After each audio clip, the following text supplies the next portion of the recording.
Hello everybody, I'm the Gamer Scot and welcome to my first look at City of Brass by Uppercut Games. This is a first-person dungeon-crawling action-adventure Indiana Jones with an Arabian Nights themed explorer with procedurally generated elements. I guess it ticks all the boxes. So before we actually get into it, I'm gonna cover one of my favourite little details that this game has on this menu, which you don't get very often. They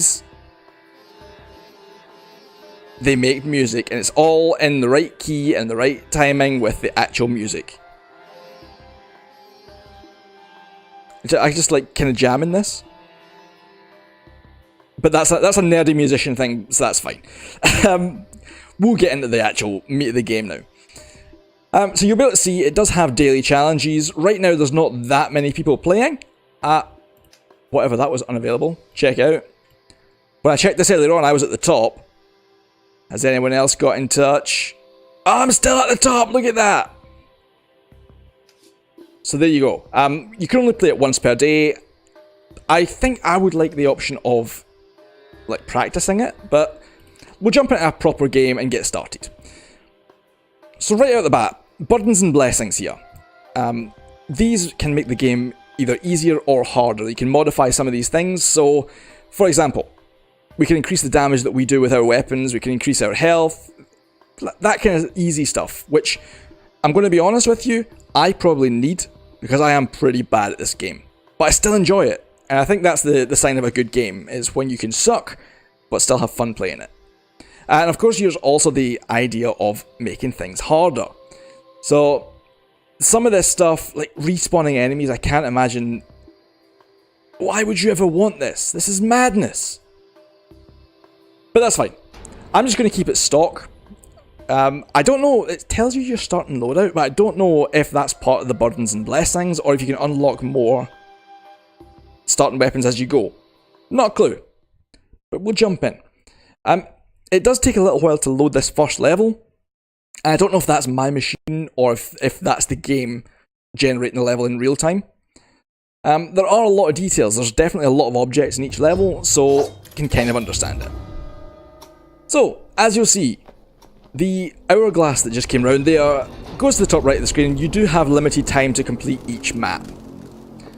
I believe you just die if you run out of time. I don't think there's anything else major, but you do have tons of time to explore, and you've got an arrow in the top center that will roughly point you in the direction of the exit, so you got no reason to fail. So we have a left click sword, we have a right click whip. The whip has 3 functions, well, I guess 4 if you include breaking doors. If we hit an enemy with it, it stuns them, meaning we can kill them.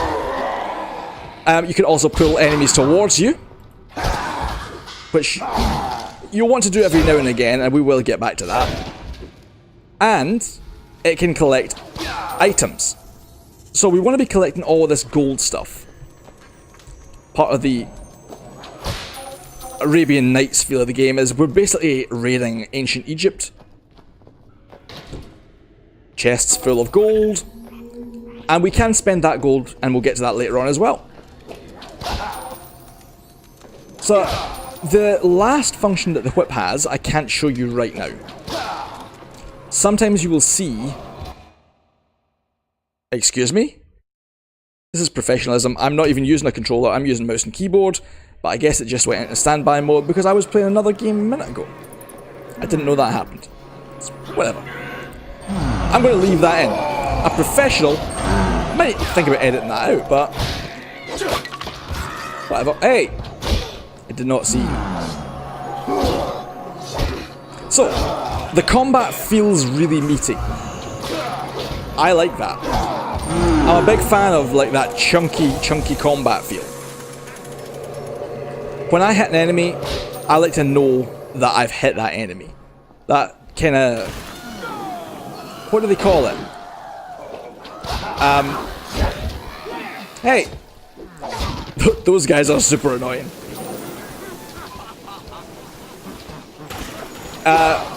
Sensory feedback? No, I don't know. Doesn't matter. So, it feels good to hit stuff. Everything has a proper reaction when you smack it in the face. And I really appreciate that. There are too many games, especially, you know, if you're using a canned physics system, like, I guess like Unity or anything like that has. I don't know if this is Unity or Unreal 4, it doesn't matter. A lot of these stock engines, people don't think about putting their own monster feedback in. It feels like the Uppercut games have really done a good job there. So, we've got 375 gold. What do we do with it? We come to these shrines, and you can either... This one is not a shop. You can summon a companion that fights by your side. I've never found the companions that useful, but you can... There is an ability that makes them more powerful, so that might be... make them a little bit more relevant. I just like being by myself in these, though.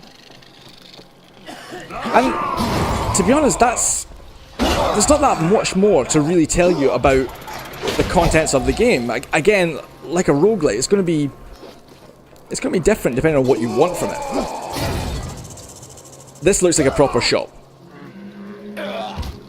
3 ticks on fire will kill them. So here we go. Pads of Silence. I know from experience that gives you a more of a stealth chance. Backstabs do extra damage. Strap of Impact, I can't remember what that does. I assume it makes them... Look, it improves their whip. So woven into the lash are weights that knock back even the strongest foes. So, enemies that you hit with a whip get knocked back, which is probably good for hitting enemies into traps. Which is something that I get a ridiculous amount of pleasure from. I'm not gonna lie. There's something that I find immensely satisfying. I think you guys are slightly bugged. Oh, you can hit each other. I did not know that. That was cool. So, you can encourage enemies to run into traps. Oh, I should not have hit that. Let's do it, let's do it, let's do it. Stunned. No. Do it. Okay, we're going to wait here and he's going to run into that. I think you've seen it already. It's amazing. And some of these genies also have health, which is very useful. You can use wishes. I think they just reroll what options you have. In fact, there's a lot of tooltips. Wish to increase the vitality. Ah, okay. So it's a gamble. It might give you more health. It might give you nothing. Cool. And that's us at the end of the first level. You'll see the hourglass. We're barely even touching it. So there is tons of room to actually properly explore if you want to find more and more items. And the more items that you have the option of buying, the greater your chances of succeeding. So yeah, 5.5 minutes for level 1. Pretty good. You can see it at the bottom there. Here is our map. Hopefully you can see my mouse cursor. There's a lot of enemies. There's a lot of stages. So that was 1, 2, 3, 4, 5, 6, 7, 8, 9, 10, 11, 12, 13 levels before you finish a run. So it could be a couple hours, easily. There are bosses, and I don't even know if we'll get to the bosses. I've never managed to beat one. So this is as far as I have ever got in something like 6 hours of playing. And I think that kind of thing is really cool. You know, when it comes to roguelites, like the Binding of Isaac, for example, it took me a long, long time to finally beat an Isaac run. So I can't really complain that after a few hours I've not come close in this. But I am obviously going to have to get to some negative things. And you'll be able to see some of that. Ooh! You will be able to see some of that already. I know it's early, but some of the enemy types, you do start to see the same ones multiple times. And of course, that might change later on in the game. It might just be that I've never reached you know, the next section. They add new types in slowly, but they don't take away old types. So you will be seeing a lot of these guys a lot.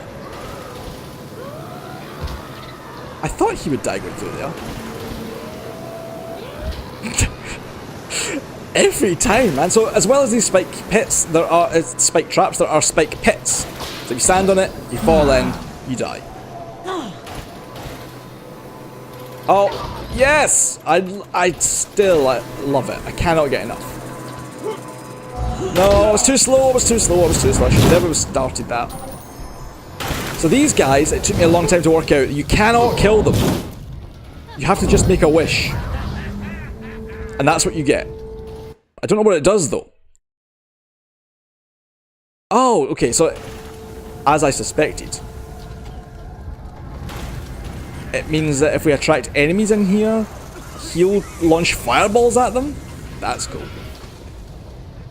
Yeah, I spent a long time trying to kill him. You take so much damage from fireballs.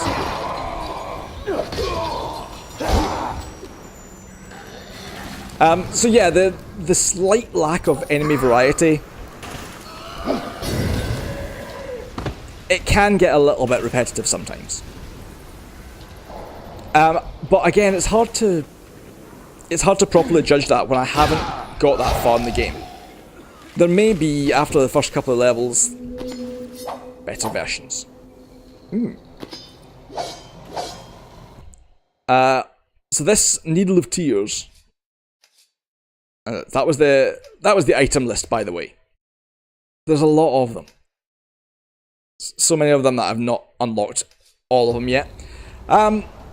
Does half as much damage. I don't know if I want that. The second thing, on my slight downsides, there are so many sound effects. You hear everything from quite far away.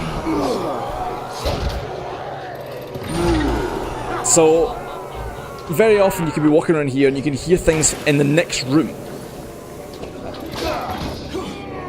So, you know, they can't get to you, you can't get to them.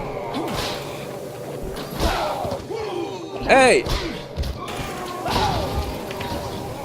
Oh, okay.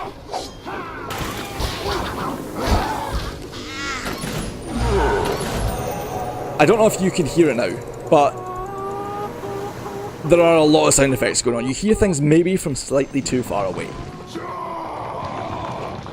Again, not a major problem. Oh! Hi! Arrows. And my sick obsession with forcing enemies to kill themselves.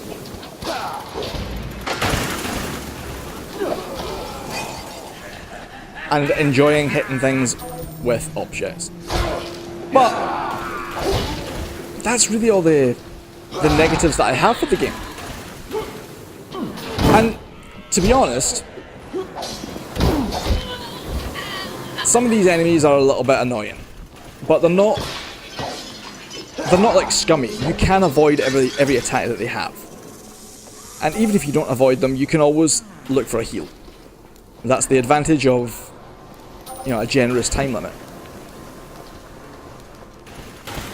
Again, like most roguelites, you'll probably find weapons that work for you. And then you probably stick with those every time. That's what most of us do in The Binding of Isaac. Again, I bring it up. And that's what I tend to do here.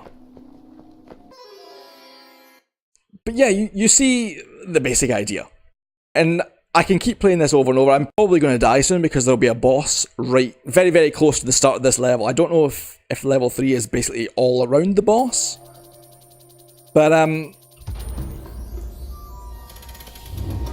yeah. See this gatekeeper, or boss, as some of us might call them. Oh! This is something that I should maybe mention. if you have an item that you would like to store, you can do so.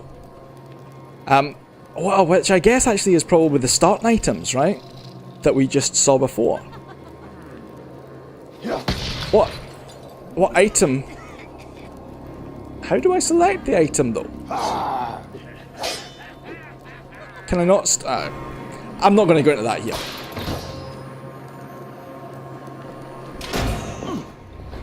Where's my Indiana Jones moment? Oh yeah, so that's not. She is not a boss, by the way, but obviously she ended me pretty quick, and I ranked up. What did that unlock? A new weapon, possibly? I have no idea. So that is City of Brass in a nutshell. It's pretty damn cool. It's now coming out on May 4th. They just announced that they're going to reduce the price permanently as a result of fan feedback. So it's good to see that they pay attention to what the community is saying. And yeah, I really appreciate it. I will put links in the description so you can check it out and pick up a copy if you want. And that's basically all I can tell you. I do wish there was maybe a way of sharing the seed. I've not found a way where you can choose to enter a seed yet. I don't know if this is just for bug detection or what, but it's cool. And that is it from me for this one. I'm not used to making videos this short, but I think I am just going to end it there. So thank you very, very much for watching. You can find me playing games live over at twitch.tv/thegamerscot, or follow me on Twitter, GamerScot again. And hopefully I will see you again soon.